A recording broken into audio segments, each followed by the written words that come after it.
आज का अपना टॉपिक है वल्केनाइजेशन ऑफ रबड़, रबड़ का वल्कनीकरण। अब देखो, चार्ल्स गुडियर नामक एक साइंटिस्ट था।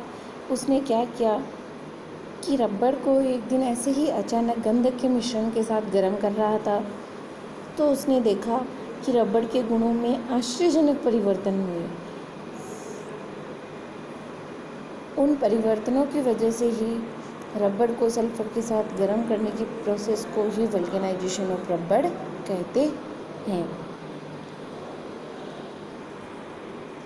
अब देखो, जो प्राकृतिक रबड़ जो है उससे क्या है, परिष्कृत उत्पाद नहीं बनाए जा सकते।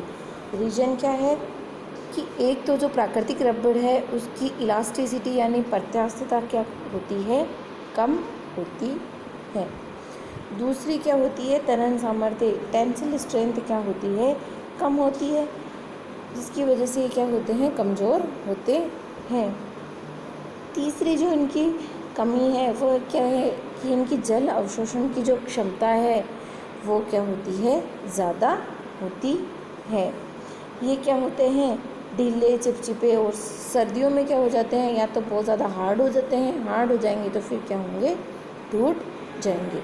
इनको 10 से लेके 60 डिग्री सेंटीग्रेड ताप पर ही काम में लिया जा सकता है। ये क्या है, नेचुरल रबड़ की क्या हो गई, कमियां हो गई। कौन कौन सी हो गई, इलास्टिसिटी कम होने की वजह, टेंसिल स्ट्रेंथ कम होता है, जल अवशोषण की क्षमता क्या होती है, अधिक होती है, और टेम्परेचर पर भी ये कम ही रेंज पर काम करते हैं, 10 से लेके 60 डिग्री सेंटीग्रेड टेम्परेचर पर। तो चार्ल्स गुडियर ने क्या देखा कि प्राकृतिक रबड़ को सल्फर की 3% मात्रा के साथ गर्म करने पर उसके गुणों में परिवर्तन आ गया, और इसको क्या कहते हैं, रबड़ का वल्केनाइजेशन। अपन ने पहले देखा था कि प्राकृतिक रबड़ किसका बहुलक होता है, आइसोप्रीन का। आइसोप्रीन क्या होता है, 2-मेथिल-1,3-ब्यूटाडाइन। तो इसमें क्या है, ये है आइसोप्रीन 2-मेथिल-1,3-ब्यूटाडाइन की ये एक इकाई है, और ये क्या है, दूसरी इकाई।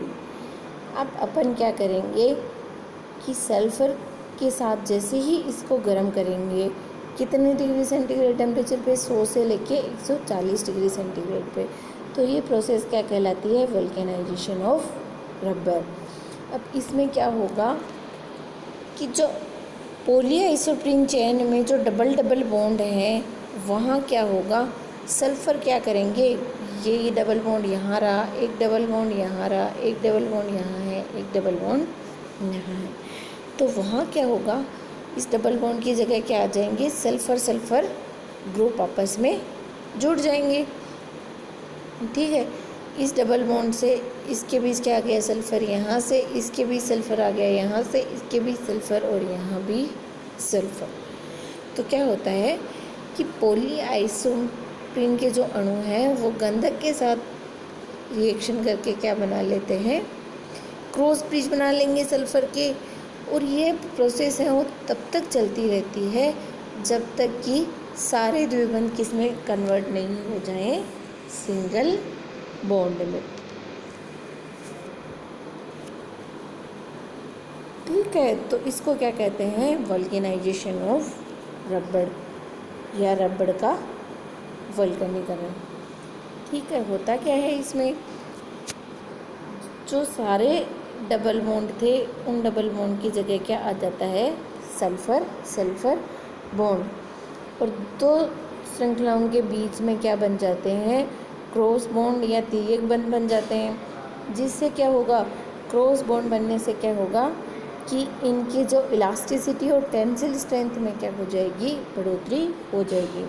होता क्या है, ये क्या है, पॉलीआइसोप्रीन की एक चेन, ये दूसरी चेन क्या करेंगे, सल्फ़र के साथ गर्म करेंगे तो सल्फ़र सल्फ़र बॉन्ड, और इसको क्या कहते हैं, वल्कनीकृत रबड़ या वल्केनाइज्ड रबड़।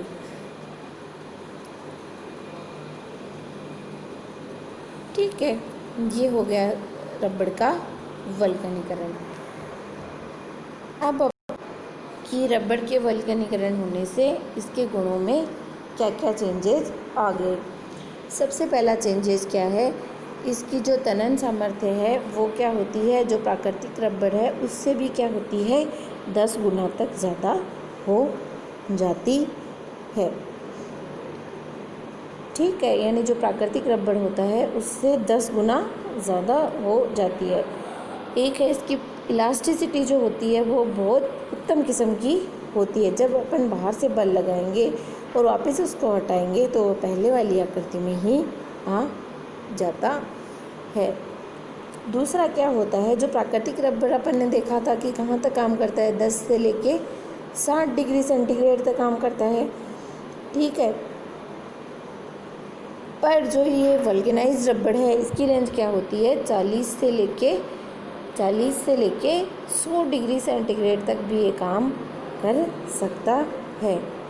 ठीक है, एक इसकी जो जल अवशोषण क्षमता है वो क्या होती है, कम होती है, जबकि जो प्राकृतिक रबड़ की अपन ने देखी थी जल अवशोषण क्षमता वहाँ क्या थी, ज़्यादा थी।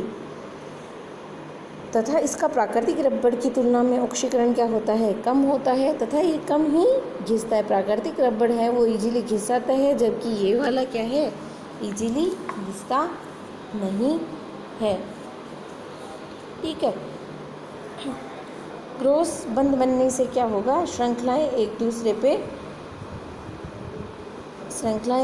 पे फिसलेंगी नहीं, तथा इससे क्या होगा, तनन सामर्थ्य में क्या हो जाएगा, वृद्धि हो जाए। ठीक है, तो ये अपन ने देख लिया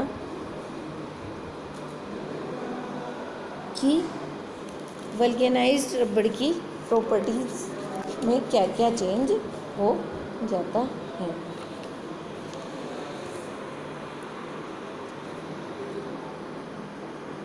ठीक है, तो वल्कनीकरण की आवश्यकता क्यों पड़ी, क्योंकि तनन सामर्थ्य बढ़ गया, प्रत्यास्थता बढ़ गई और इसकी जो टेम्परेचर रेंज है वो बढ़ गई, जल अवशोषण की क्षमता क्या है वो कम हो गई। ये सब इसमें था।